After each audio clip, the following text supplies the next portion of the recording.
Hello, నేను miss yes రావు. రోజా మాజీ మంత్రి.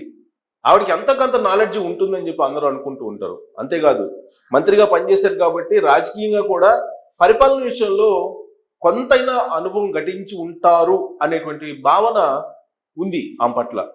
కానీ ఆమె రిలీజ్ చేసినటువంటి వీడియోని విన్న తర్వాత, వీడియోని చూసిన తర్వాత ఏమాత్రం పరిజ్ఞానం పరిపాలన విషయంలో రోజాకి లేదు అనేది చాలా క్లియర్గా అర్థమవుతుంది.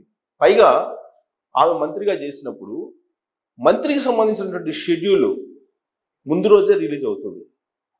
సాధారణంగా ఆ మంత్రి ఎక్కడ ఉంటారు, ఏంటి కార్యక్రమాలు ఏంటి అనేది ఐఎన్పిఆర్ రిలీజ్ చేస్తూ ఉంటుంది, మీడియాకు కూడా అందజేస్తూ ఉంటుంది. ఇప్పుడు మంత్రిగా ఉన్నటువంటి లోకేష్కి సంబంధించిన షెడ్యూల్ కూడా అఫీషియల్గా ఉంది.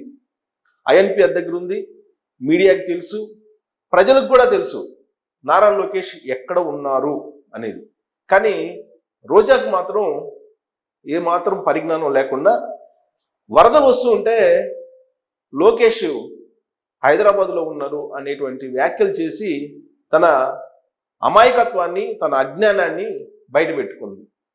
సాధారణంగా బాధ్యతతో కూడినటువంటి కామెంట్లు చేయాలి మంత్రిగా పనిచేసినటువంటి వాళ్ళు. ప్లస్ రోజా సుదీర్ఘకాలం పాటు రాజకీయాల్లో ఉన్నారు. సినిమా ఇండస్ట్రీలో ఎంత అనుభవాన్ని ఘటించారో రాజకీయాల్లో కూడా అంతే అనుభవాన్ని ఘటించినటువంటి రోజా ఒక ఫైర్ బ్రాండ్గా వైఎస్ఆర్ కాంగ్రెస్ పార్టీలో ఉంది. తెలుగుదేశం పార్టీలో ఉన్నప్పుడు కూడా ఫైర్ బ్రాండే ఆవిడ, కాంగ్రెస్ పార్టీలో ఉన్నప్పుడు కూడా ఫైర్ బ్రాండే, వైఎస్ఆర్ కాంగ్రెస్ పార్టీలో ఉన్నప్పుడు కూడా డబల్ ఫైర్ బ్రాండ్గా అందరికీ గుర్తింపు. ఇప్పుడు ఆమె యొక్క అజ్ఞానాన్ని, పరిపాలనలో ఏమాత్రం అవగాహన లేదు అని చెప్పడానికి ఆమె విడుదల చేసినటువంటి ఒక వీడియోనే ఉదాహరణగా కనిపిస్తుంది. ఆ వీడియోని మనం గనక పరిశీలించినట్టే, వీడియోలో మనం వింటే గనక ఆమె ఏమంది అనే దాని మీద కామెంట్ చేసుకున్నాం. ముఖ్యమంత్రి గారికి, మంత్రులకి 28వ తేదీనే వాతావరణ శాఖ సమాచారం అందించిన ఎటువంటి సమీక్షలు లేదు, ఎటువంటి ముందస్తు జాగ్రత్తలు లేదు, ప్రజల్ని కాపాడాలన్న చిత్తశుద్ధి లేదు. రోజాకి తెలియాల్సింది ఏంటంటే, ఐఎండి అంటే వాతావరణ శాఖ ఇప్పుడే కాదు, ప్రభుత్వానికి ఎప్పుడైనా సరే వాతావరణ శాఖ వాతావరణాన్ని అందజేస్తూ ఉంది. ఒకవేళ ప్రమాదం ఉంటే కనుక ప్రభుత్వానికి తెలియజేస్తుంది. కొత్తగా ఇప్పుడు వాతావరణ శాఖ ప్రభుత్వానికి సమాచారం ఇవ్వడం, ఒకవేళ సమాచారాన్ని ఇచ్చినా కానీ ప్రభుత్వం అప్రమత్తం కాలేదు అని చెప్పడం, ఇదేదో కొత్త అన్నట్టుగా ఆవిడ చెప్తూ ఉన్నారు. వాతావరణ శాఖ ఎప్పుడూ ఇస్తూనే ఉంటుంది. కానీ ఇక్కడ విజయవాడకు సంబంధించిన వరదల విషయంలో కృష్ణా వరద కాదు అనేటువంటి విషయం రోజాకి తెలియదు పాపం. వర్షాల వల్ల భారీ వరద వచ్చిందని చెప్పి ఆవిడ అనుకుంటున్నారు. కానీ వైఎస్ఆర్ కాంగ్రెస్ పార్టీ హయాంలో బుడమేరు వాగుకు సంబంధించినటువంటి ఆక్రమణలు జరిగాయి. ఆ బుడమేరు మరమ్మతులు చేయలేదు. దాని కారణంగా ఆ వాగు కట్ట తెగిపోయి గండిపడి 3 చోట్ల ఈ వరదలు వచ్చాయనే సంగతి ఆవిడకి తెలియదు. వాతావరణ శాఖ అప్రమత్తం కాలేదు, ఇవన్నీ ఆవిడ చెప్తూ ఉన్నారు. బుడమేరు తెగిపోవడానికి, గళ్ళు పట్టడానికి, బుడమేరు పొంగడానికి, బుడమేరు నుంచి కొల్లేరు వరకు నీళ్లు వెళ్ళకపోవడానికి వైఎస్ఆర్ కాంగ్రెస్ పార్టీకి సంబంధించినటువంటి నాయకుల ఆక్రమణలు అనేటువంటి విషయం పాపం రోజాకి తెలియకపోవచ్చాము. ఇక ఆమె ఏమన్నారో చూద్దాం. స్పష్టంగా అర్థమవుతుంది. ఎందుకంటే ఈ రోజుటి వరకు 4-5 రోజులు ప్రజలకి తిండి అందించడంలో ఈ ప్రభుత్వం విఫలమైంది. కనీసం ఇది జరిగినప్పుడు సీఎం గారు పనిచేయట్లేదు, వయసు అయిపోయింది. డిప్యూటీ సీఎం గారు, పంచాయతీరాజ్ శాఖ మంత్రి గారు కనీసం తన శాఖను అప్రమత్తం చేసి ప్రజల్ని కాపాడాల్సిన బాధ్యత ఉన్నా ఈ రోజు 5 రోజుల వరకు ఆయన అసలు విజయవాడ వైపే రాలేదు. ఇక ఆ కాన్స్టెన్సీ ఏది చంద్రబాబు నాయుడికి వయసు అయిపోయింది, ఆయన ముసలోడైపోయాడు, ఆయన తిరగలేకపోయాడు. డిప్యూటీ సీఎంగా ఉన్నటువంటి పవన్ కళ్యాణ్ ఏమో అసలు బయటికే రాలేదు అనేటువంటి విషయం చెప్తున్నారు. అంటే ఆంధ్రప్రదేశ్లో ఏం జరుగుతుంది, ప్రభుత్వంలో ఏం జరుగుతుంది అనే దాని మీద అసలు సంపూర్ణమైనటువంటి శూన్యత ఆవిడలో కనిపిస్తుంది. చంద్రబాబు నాయుడు గత 5 రోజుల నుంచి ఇంటికి వెళ్లకుండా, అర్ధరాత్రి అపరాత్రి అని లేకుండా నీళ్లల్లో ఆయన నడుచుకుంటూ ప్రొక్లైనర్లో 23 కిలోమీటర్లు ఆయన వెళ్ళి ఆ 23 కిలోమీటర్ల దోవ పొడవున బాధితులు ఉంటే, నిరాశ్రయులు ఉంటే వాళ్ళని పరామర్శించి వాళ్ళకి కావాల్సినటువంటి సహాయ చర్యలు తీసుకుంటూ ఉంటే దాన్ని చూసినటువంటి జాతీయ మీడియా దేశవ్యాప్తంగా చంద్రబాబు నాయుడు చేస్తున్నటువంటి సహాయ కార్యక్రమాలని ప్రశంసిస్తున్నటువంటి విషయం కూడా రోజాకి తెలియకపోవటం అనేది దురదృష్టకరం. లేదా తెలిసి వైఎస్ఆర్ కాంగ్రెస్ పార్టీ అధిష్టానం నుంచి వచ్చినటువంటి స్క్రిప్ట్ నుంచి చదివారా అనేది అర్థం కావట్లేదు. ఖచ్చితంగా స్క్రిప్టే చదివి ఉంటారు. ఈమెమో ఇప్పుడు ఓడిపోయిన తర్వాత అసలు న్యూస్ కూడా చూస్తున్నట్లేదు, న్యూస్ని కూడా ఫాలో అవుతున్నట్టు కనిపించట్లా. ఇప్పుడు ఆవిడ చేస్తున్నటువంటి వ్యాఖ్యలను బట్టి మనకు అర్థమవుతుంది ఏ మాత్రం రాష్ట్రంలో పరిపాలన మీద అవగాహన లేదు ఆవిడకి. ఇప్పుడున్నటువంటి ప్రభుత్వం ఏం చేస్తుందో కూడా తెలుసుకునేటువంటి ఓపిక కూడా ఆమెకు లేదు. ఆ మధ్య కాలంలో స్కట్స్ చేసుకొని విదేశాల్లో కనిపించారు, లండన్లోనో ఎక్కడో వెళ్ళి. అంటే ఆవిడకి రాష్ట్రం మీద ఓడిపోయిన తర్వాత ఏం జరుగుతుంది అనేది తెలియట్లేదు. అసలు ఏం జరుగుతుంది అనేది అనవసరం అనుకున్నట్టున్నారు. ఆవిడ విదేశాలకు వెళ్ళిపోయారు. విదేశీ టూర్ ముగించుకొని ఆవిడ స్కట్లు వేసుకొని తిరిగి ఇప్పుడు వచ్చారు రాష్ట్రానికి. రాష్ట్రంలో వచ్చి ఇప్పుడేమంటున్నారు, అసలు చంద్రబాబు నాయుడు ముసలోడు అయిపోయాడు, ఆయన ఏమో సహాయ చర్యలు చేపట్టలేకపోతున్నాడు అని చెప్పి ఆవిడ అంటం అనేది అసలు పచ్చి అబద్ధానికి నిదర్శనం. చంద్రబాబు నాయుడు అంత వయసులో 74 సంవత్సరాల వయసులో ఆయన రాత్రి పగుళ్ళు అక్కడ ఉండి ఆయన సేవ చేస్తూ ఉంటే అక్కడ ప్రజలకి, అక్కడ నిరాశ్రయాలను ఆదుకుంటూ ఉంటే కళ్ళు ఏమైనా పోయినాయి రోజా? నీకు వయసు నీకు 55 సంవత్సరాలు ఏమి ఉన్నాయి కదా, 55 సంవత్సరాలు కళ్ళు బాగానే కనిపిస్తాయి అనుకుంటా. ఆ మధ్య హాస్పిటల్కి వెళ్ళి ఏదో ట్రీట్మెంట్ చేయించుకున్నట్టున్నావు, ఆపరేషన్ కూడా ఏదో ఎక్కడ చేయించుకున్నావు, బట్ కళ్ళకు మాత్రం ఆపరేషన్ జరగల, వేరే శరీరంలో ఏదో రకరకాల భాగాలకు ఆపరేషన్ చేయించుకున్నట్టున్నావు. కానీ నువ్వు కళ్ళుండి కబోదిలాగా మాట్లాడటం అనేది నిజంగా బాధాకరం. ఆంధ్రప్రదేశ్ ప్రజలు ఎప్పుడు క్షమించినటువంటి కామెంట్, నువ్వు చేసినటువంటి కామెంట్, సో మీరు చేసినటువంటి కామెంట్, నువ్వు అనేటువంటి మాట ఎందుకన్నానంటే కళ్ళరా కనపడతావు కూడా ఆ విధమైనటువంటి కామెంట్స్ చేశారు అంటే మీరు బాధ్యతాయుతమైనటువంటి ఒక పొలిటీషియన్గా ఉంటూ ఇంత పచ్చబద్ధాలు కూడా మాట్లాడచ్చా అనే దానికి నిదర్శనంగా కనిపిస్తూ ఉన్నాయి. సో చంద్రబాబు నాయుడు ముసలోడు అయిపోయాడు, అవసరమా? ముసలోడు అయిపోయాడు ఆయన. 74 సంవత్సరాల్లో మీ జగన్మోహన్ రెడ్డి కన్నా కూడా యాక్టివ్గా ఆయన నిరాశ్రయాలను ఆదుకునే ప్రయత్నం చేస్తున్నారు. మీ జగన్మోహన్ రెడ్డి ఇప్పుడు పులివెందుల ఎమ్మెల్యేగా ఉన్నాడు, మాజీ ముఖ్యమంత్రి. ఆయన ఎంతసేపు ప్రజల్లో ఉన్నారు? మీరు అది ప్రశ్నించాలి. జగన్మోహన్ రెడ్డి గైడెన్స్ చేయాలి. నిజంగా మీరు కనుక వైఎస్ఆర్ కాంగ్రెస్ పార్టీ శ్రేయస్ని, జగన్మోహన్ రెడ్డి శ్రేయస్ని కనుక కోరుకునేటువంటి ఒక మహిళా లీడర్ అయ్యుంటే కనుక మీరు నిరాశ్రయాలుగా ఉన్నటువంటి వాళ్ళ దగ్గరికి వెళ్ళండి మీరు అని చెప్పి జగన్మోహన్ రెడ్డికి చెప్పాలి. జగన్మోహన్ రెడ్డి ఈ వరదలు వచ్చి నిరాశ్రయాలు అయిన తర్వాత దాదాపు 50 గంటల తర్వాత వాళ్ళు పలకరించడానికి వచ్చారు ఆయన బెంగళూరు నుంచి, తెలుసా రోజా? సో కాబట్టి వాస్తవాలను తెలుసుకోవాలి. సో వాస్తవాలను తెలుసుకోకుండా మాట్లాడి ఆవిడ అబాస్పాలు అవుతూ ఉన్నారు. ఇక డిప్యూటీ సీఎం పవన్ కళ్యాణ్ ఆయన ఆల్రెడీ మీడియా ముందుకు చెప్పారు, అది కూడా విన్నట్లే రోజా. ఆయన వస్తే ఎలాంటి పరిస్థితి ఏర్పడుతుందో ఆయన క్లియర్గా చెప్పారు. ఆడున్నటువంటి నిఘా విభాగం కానీ ప్రభుత్వ యంత్రాంగంలో ఉన్నటువంటి పోలీసులు కానీ చెప్పింది ఏంటంటే, ఒకవేళ పవన్ కళ్యాణ్ కనుక నిరాశ్రయాల దగ్గరికి వస్తే అక్కడ అభిమానుల హడావుడి ఉంటుంది, దాంతో సహాయ కార్యక్రమాలు నిలిచిపోతాయి, అలాంటి పని నేను చెయ్యను, అందుకే ఆయన డిపార్ట్మెంట్లో ఉంటూ మొత్తం మానిటర్ చేస్తున్నారు. మానిటర్ చేయడంతో పాటు ఏ గ్రామంలో ఏం జరిగింది అనేది కూడా ఆయన ప్రకటించారు, అప్రమత్తం చేస్తూ ఉన్నారు మొత్తం సచివాలయంలో ఉండి. ఆ విషయం కూడా రోజాకి తెలియదు. ఇక ఆమె ఇంకొక పచ్చి అబద్ధం ఆవిడ చెప్పారు. ఇంకొక పచ్చి అబద్ధం ఏంటో విందాం. ప్లస్ రాష్ట్ర మంత్రి లోకేష్ గారు మొత్తం మునిగిపోయి మంగళగిరి, విజయవాడ అలల్లాడిపోతుంటే ఆయన హైదరాబాద్ లో ఎంజాయ్ చేస్తున్నారు. ఇక హోంమంత్రి గారు తెలిసిన సంగతే. ఇక మున్సిపల్ శాఖ మంత్రి నారాయణ గారు ఈ రోజు విజయవాడని ముంచేసింది ఈ మున్సిపల్ శాఖ నిర్లక్ష్యం కాదని నేను అడుగుతున్నా. ప్రజల్ని సురక్షిత ప్రాంతాలకు తరలించే విధంగా ఈ నారాయణ గారు రివ్యూ చేయకపోవటం వల్ల ఈ రోజు లక్షలాది మంది నీళ్లలో మునిగిపోయారు. వాళ్ళందరూ కూడా ప్రభుత్వం ఎప్పుడు కాపాడుతుందని ఎదురు చూస్తున్నారు, అయినా వీళ్ళకి పట్టింపు లేదు. ఇక రామానాయుడు గారు ఇరిగేషన్ మంత్రి, కనీసం ముందస్తు రివ్యూలు లేదు. కనీసం వరదలు వచ్చి ప్రజలు మునిగిపోతుంటే బోట్లను కూడా కొనుగోలు చేసి రెంట్కి తీసుకుని ఆ ప్రజల్ని తరలించే కార్యక్రమం ఆయన కూడా చేయలేదు. ఇక ఎప్పుడు వరదలు వచ్చినా, భారీ వర్షాలు వచ్చినా ముఖ్యమైన శాఖ రెవెన్యూ శాఖ, అనగానే ఉంటది. ఇంకా నోటికి ఏది వచ్చేది అది మాట్లాడారు రోజా. ఏది నోటికి వస్తుంది, ఎవరు జ్ఞాపకం వస్తే వాళ్ళ గురించి మాట్లాడారు. సో మంత్రి లోకేష్ ఆయన హైదరాబాద్లో ఎంజాయ్ చేస్తున్నారట, హైదరాబాద్లో ఉండి. అందుకే మంత్రి షెడ్యూల్ ఎలా ఉంటుంది అనేది ఆవిడ మంత్రిగా చేశారు కాబట్టి ఆమెకు తెలియకపోయి ఉండొచ్చు. ఎందుకంటే ఆవిడ ఎప్పుడు మంత్రిగా ఉన్నారు కానీ అఫీషియల్గా, బట్ మంత్రిగా ఎప్పుడు వ్యవహరించలేదు. ఆవిడేదో డ్యాన్స్లు వేసుకున్నారు, తర్వాత ఆవిడేదో వాళ్ళ కుమారుడికి బెంజ్ కార్లకు గిఫ్ట్ ఇచ్చేటువంటి కార్యక్రమానికి ఆమె జెండా ఊపి సోషల్ మీడియాలో పోస్టులు పెట్టి ఇవన్నీ కూడా మనం చూసాం ఆ మంత్రిగా ఉన్నప్పుడు. అసలు మంత్రి అంటే ఏం చేయాలి అనేది లోకేష్ చూసి నేర్చుకోవాలి. లోకేష్ హైదరాబాద్ వచ్చారా? ఎప్పుడు వచ్చారు హైదరాబాదు చెప్పగలవా రోజా? వాస్తవంగా ఆయన అపాయింట్మెంట్ ఇచ్చినటువంటి వాళ్ళకు కూడా క్యాన్సిల్ చేశారు.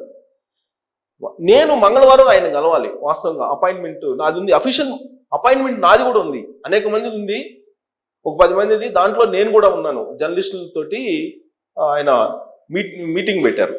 కొంతమంది జర్నలిస్టులతోటి ఆయన గెట్ టుగెదర్ లాగా పెట్టి ఆయన ఏదో సలహాలు తీసుకోవడానికో లేదంటే రాష్ట్ర పరిపాలన గురించి తెలుసుకోవడానికో ఆయన ఒక అపాయింట్మెంట్ ఇచ్చి ఇన్వైట్ చేశారు. ఆ అపాయింట్మెంట్స్ని క్యాన్సిల్ చేసుకొని కుదరదు అని చెప్పేసి అక్కడ మంగళగిరిలో కానీ లేదా గుంటూరు ప్రాంతంలో కానీ కృష్ణా ప్రాంతంలో కానీ వరదలు ఉన్నాయని చెప్పేసి ఆయన వాగులు, వంకలు, కాలువలు వాటి పూడికలు తీయటం లేదంటే వాటిని వరదలను ఆపేసేటువంటి ప్రయత్నం క్షేత్రస్థాయిలోకి వెళ్ళి ఆయన ప్రయత్నం చేస్తూ ఉంటే హైదరాబాద్ వెళ్ళి ఎంజాయ్ చేస్తున్నాడని చెప్పి రోజా బరి తెగించి మాట్లాడుతున్నారని చెప్పి చెప్పాలి. అంటే అసలు మంత్రి షెడ్యూల్ ఏంటి తెలుసుకోకుండానే ఆవిడ మాట్లాడుతున్నారు.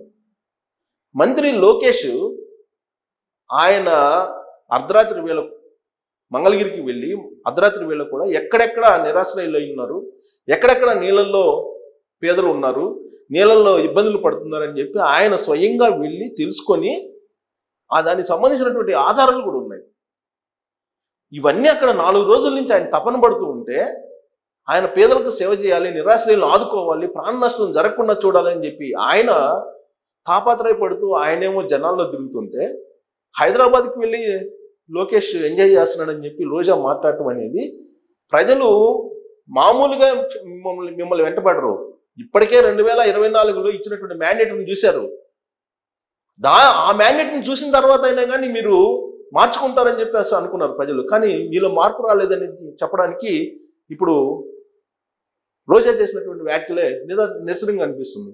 సో రోజాకి ఒకటి చెప్తున్నా, ఒక సలహా, ఒక సీనియర్ జర్నలిస్ట్గా, ఏదైనా సరే కనీసం పూర్తిగా 100కు 100% నిజం లేకపోయినా దాంట్లో 50% నిజం ఉండేటట్టు మాట్లాడడం నేర్చుకోండి రోజా గారు. ఎందుకంటే మీరు మాట్లాడే మాటలన్నీ అబద్ధాలు అని చెప్పేసి 2024లో మీకు 11 మంది ఎమ్మెల్యేలు ఇచ్చారు. కానీ మీరు మారలా. జగన్మోహన్ రెడ్డి చెప్పినటువంటి అబద్ధాలు ఎన్ని అనేది అందరికీ తెలుసు ప్రజలకి. మద్యపాన నిషేధం, సిపిఎస్ రద్దు, ఇలా చెప్పుకుంటూ పోతే చాలా ఉన్నాయి. కానీ మీరు ఇప్పటికి కూడా అబద్ధాలు చెప్పడం మానుకోవట్లేదు అని ప్రజలు గమనిస్తున్నారు. అందుకే జగన్మోహన్ రెడ్డి మొన్న వరద ప్రాంతాలకు వెళ్ళి ఒక్కరోజే ఆయన వెళ్ళి పరామర్శించడానికి వెళ్తే అక్కడ ప్రజలు నిలదీశారు. ఆయన్ని నిలదీసి ప్రభుత్వం చర్యలు తీసుకోవట్లేదని చెప్పి ఆయన అంటే ఆయన మీద రివర్స్ అయ్యారు. ఇంత వరదల్లో వాళ్ళు వచ్చి సహాయం చేస్తుంటే మీరు దీన్ని రాజకీయం చేయొద్దని చెప్పేసి రివర్స్ అయ్యారు. ఆ విషయం తెలుసుకోండి రోజా గారు. ఇక నారాయణ గురించి మాట్లాడుతున్నారు. మంత్రి నారాయణ మున్సిపల్ శాఖ మంత్రిగా ఉండి ఆయన రివ్యూ పెట్టడం వల్లనే 3 లక్షల మంది నిరాశ్రయులు అయ్యారండి. రివ్యూ పెట్టకుండానే సహాయ కార్యక్రమాలు చేస్తున్నారా? రివ్యూ చేస్తున్నారు కదా. నారాయణ ఆల్రెడీ చంద్రబాబు నాయుడు తోటి, ఎన్డీఆర్ఎఫ్ దళాలతోటి ఆయన ప్రాణాలకు సైతం తెగించి ఆయన పడవల్లో ప్రయాణించి అక్కడ ఉండేటువంటి నిరాశ్రయుల్ని పలకరించి పరామర్శించి వాళ్ళకి ఏం కావాలో తెలుసుకొని అవి సహాయ కార్యక్రమాలు అందజేస్తున్నారు నారాయణ అంటానికి ఆల్రెడీ విజువల్స్ చూడొచ్చు రోజా. ఇక హోంమంత్రి ఏం చేస్తున్నారు? డిజాస్టర్ మేనేజ్మెంట్ ఎలా పనిచేస్తుంది ఏంటని మానిటర్ చేయట్లేదని మీరు ఎందుకు అనుకుంటున్నారు? మీకు తెలిసే మాట్లాడుతున్నారా, తెలియక మాట్లాడుతున్నారా? రోజా తెలుసుకోవాలన్నీ. ఇక రెవెన్యూ శాఖ మంత్రి గురించి మాట్లాడారు. ఇక ఏ మంత్రి గుర్తొస్తే ఆ మంత్రి మొత్తం క్యాబినెట్ మొత్తాన్ని పేర్లు తీసుకొచ్చి ఇష్టానుసారం నోటికి వచ్చినట్టు మాట్లాడారు. ఇక లోకేష్ విషయానికి వద్దాం. లోకేష్లో హైదరాబాద్లో ఎంజాయ్ చేస్తున్నాడని ఆవిడ అన్నారు. సో ఇక్కడ లోకేష్ విషయాన్ని చూస్తే మనం చూస్తాం. రోజా చూడొచ్చు వీటిని రోజా చూడొచ్చు. ఒకవేళ ఆవిడ చూడనందువల్లనే నాకు తెలిసినంత వరకు ఆ కామెంట్లు చేశారు. ఇప్పుడు మీకు క్లోజప్లో నేను చూపిస్తున్నాను. లోకేష్ విజయవాడ వరద బాధితులకు యుద్ధ ప్రాతిపదికన సహాయ చర్యలు కొనసాగుతున్నాయి. 6 హెలికాప్టర్ల ద్వారా ఆహారం, తాగునీరు సరఫరా చేస్తున్నారు. వివిధ శాఖల మధ్య సహాయ చర్యల సమన్వయం చేస్తున్నాను. బోట్లు చేరుకోలేని ప్రాంతాలకు డ్రోన్ల ద్వారా ఆహార సరఫరా చేస్తున్నాం. గన్నవరం ఎమ్మెల్యే. సో ఇక్కడ ఆయన చూడండి క్లోజప్ లో మనకి కనిపిస్తుంది. లోకేష్ రివ్యూ చేస్తున్నాడు ఫస్ట్ ఫోటోలో. అక్కడ ఉంది ఎవరు, డీజీపీ వాళ్ళు ఉన్నారు. ఆ పక్కన ఇంటెలిజెన్స్ చీఫ్ ఉన్నారు. ఇలా అలాగే ఎమ్మెల్యే ఉన్నాడు, గన్నవరం ఎమ్మెల్యే. వాళ్ళందరితో రివ్యూ చేస్తున్నారు. కింద రామ్మోహన్ నాయుడు అలాగే లోకేష్ ఇద్దరు ఫోన్లో అక్కడ బాధితులతోటి ఫోన్లో మాట్లాడటం జరుగుతుంది. అలాగే సహాయ కార్యక్రమాలు తెలుసుకుంటున్నారు. ఆ తర్వాత అక్కడ ఎన్డీఆర్ఎఫ్ వాళ్ళతో కూడా మాట్లాడుతున్నారు. ఆ కింద చూడండి ఇంకో ఫోటో ఉంది. అక్కడ మొత్తం డేటా, సహాయ కార్యక్రమాలు ఎలా అందుతున్నాయి ఏంటి అనేది మొత్తం డేటాని పరిశీలిస్తున్నాడు. ఇక ఇది రోజా చూడాలి. ఈ ఫోటో ఖచ్చితంగా చూడాలి. మాజీ మంత్రి రోజా గారు ఈ ఫోటో ఖచ్చితంగా చూడండి. ఇక్కడ నీళ్లలో ఎక్కడికి వెళ్తున్నారమ్మా? హైదరాబాద్ వెళ్తున్నారా రోజా గారు? ఇప్పుడు చూడండి ఆ ఫోటో చూడండి. ఎక్కడికి వెళ్తున్నారు? లోకేష్ ఎక్కడికి వెళ్తున్నారమ్మా? హైదరాబాద్ నీళ్ళలో నడుచుకుంటూ వెళ్తున్నారా? హైదరాబాద్లో ఎంజాయ్ చేస్తున్నారా? ఒకసారి చూడండి. ఇక ఇగోండి విజయవాడ కమాండ్ కంట్రోల్ సెంటర్ నుంచి వరద సహాయకారంగా పర్యవేక్షిస్తున్న వరద అంచనా, బోటు ఆపరేషన్ మొత్తం అన్ని పర్యవేక్షణ. ప్రస్తుతం 109 బోట్ల ద్వారా ఆహారం, సగటు సరఫరా, నిరాశ్రయులు తరలింపు జోరుగా సాగుతుంది అని ఆయన ట్వీట్ చేశారు. తర్వాత ఆయన ఫోటోలు అవన్నీ రివ్యూ సంబంధించినటువంటి ఫోటోలు అన్నీ కూడా. సో ఇది యాక్చువల్గా ఇంకా లోకేష్ తాజాగా చూస్తే కనుక ఆయన బుడమేరుకు సంబంధించినటువంటి వరద నీటిలో నడుచుకుంటూ పోతూ ఆయన బురదలో వెళ్ళి నిరాశ్రయులని పరామర్శిస్తున్నారు. వాళ్ళని ఆదుకునేటువంటి ప్రయత్నం చేస్తూ ఉన్నారు. సో హైదరాబాద్లో ఎంజాయ్ చేస్తున్నారు.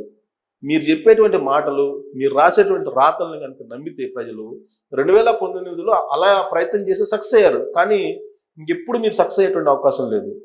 ఆయనేమో మంగళగిరిలో, కృష్ణాలో, గుంటూరులో తిరుగుతూ ఉంటే వరదల్లో లోకేష్ గురించి హైదరాబాద్లో ఎంజాయ్ చేస్తున్నాడంట. వాస్తవంగా షెడ్యూల్ ప్రకారం ఉంది హైదరాబాద్ టూర్, కానీ ఆయన రద్దు చేసుకున్నారు. బహుశా రోజాకి అది తెలిసి మాట్లాడారా, తెలియక మాట్లాడారో అర్థం కావట్లేదు. ఆయన అఫీషియల్ ప్రోగ్రాంలో దాదాపు 10 days బ్యాక్ హైదరాబాద్ ప్రోగ్రాం ఉంది. హైదరాబాద్కి సాటర్డే, సండే వస్తారు. కానీ అక్కడ ఉండేటువంటి వరదల తీవ్రత కారణంగా ఇచ్చినటువంటి అపాయింట్మెంట్స్ని కూడా ఆయన క్యాన్సిల్ చేసుకున్నారు. ఆ క్యాన్సిల్ అయినటువంటి అపాయింట్మెంట్లో నాది కూడా ఉంది. నేనే ప్రత్యక్ష సాక్షిని. రోజమ్మ గారు, నేనే ప్రత్యక్ష సాక్షిని. నా అపాయింట్మెంట్ కూడా రద్దయింది. ఆడ వరదలు ఉన్నాయని చెప్పేసి అక్కడగా నేను అపాయింట్మెంట్ ఇవ్వలేను, టైం ఇవ్వలేను అని చెప్పారు. ఇక మరి లోకేష్ హైదరాబాద్లో ఎక్కడ ఎంజాయ్ చేస్తున్నట్టు? ఆయనేమో గత 4 రోజుల నుంచి అమరావతిని, మంగళగిరిని వదిలిపెట్టకుండా అక్కడే ఉన్నారు. మినిట్ టు మినిట్ ఆల్రెడీ ఫోటోలు ఉన్నాయి. మినిట్ టు మినిట్ షెడ్యూల్ ఉంది మంత్రిది. మరి రోజా ఏ ఆధారంతో బురద చల్లుతున్నారు? ఇలాంటి రాజకీయాలు చేయాలనుకుంటే మాత్రం ప్రజలు ఎప్పుడు క్షమించేటువంటి పరిస్థితి ఉండదు. ఇప్పటికైనా నిజాలు తెలుసుకొని రోజా మాట్లాడాలి. అనవసరంగా అక్కడ కొన్ని లక్షల మంది వరదల్లో చిక్కుకుంటే వాళ్ళకి ఏదైనా సహాయ సహకారాలు చేయటమో, లేదంటే ఏదైనా ప్రభుత్వానికి సూచనలు చేయటమో, ఇలాంటివి చేస్తే కొంచెం ప్రజలు ఆలోచిస్తారు. లేనిదాన్ని అసలు చంద్రబాబు నాయుడు ఏం చేయట్లేదు, లోకేష్ ఏం చేయట్లేదు. లోకేష్ హైదరాబాద్లో ఎంజాయ్ చేస్తున్నాడు, చంద్రబాబు నాయుడు ముసలోడు అయిపోయాడు, పవన్ కళ్యాణ్కి అవగాహన లేదు. ఇలాంటి కబుర్లు చెప్తే ప్రజలు వెంటబడతారు రాబోయే రోజుల్లో. అది గుర్తుపెట్టుకోవాలి పొలిటీషియన్స్ ఎప్పుడు కూడా. ప్రజల్ని అంత తక్కువగా అంచనా వేయద్దు. ప్రజలను తక్కువగా అంచనా వేస్తే 2024లో ఏం జరిగిందో అంతకంటే దారుణమైనటువంటి పరాభవాన్ని మళ్ళీ ఎదుర్కోవాల్సి వస్తుంది అని చెప్పి ఏ పొలిటీషియన్కైనా, ఒక రోజానే కాదు, రోజా ఇప్పుడు అడ్డంగా దొరికారు కాబట్టి చెప్తున్నా. సో ఏ పొలిటీషియన్కైనా అదే పరిస్థితి. కాబట్టి రోజాకి ఒక సలహా సూచన ఏంటంటే, కొంచెం ఆలోచించి, కొంచెం సంయమనం పాటించి, కొంచెం బుర్ర ఉపయోగించి, కొంచెం స్టడీ చేసి మాట్లాడితే కొద్దిగా ప్రజలు కూడా మిమ్మల్ని ఆదరిస్తారు. లేదంటే మీరు నిజం చెప్పినా కానీ దాన్ని అబద్ధం అనుకునే ప్రమాదం ఉంది. Thank you very much.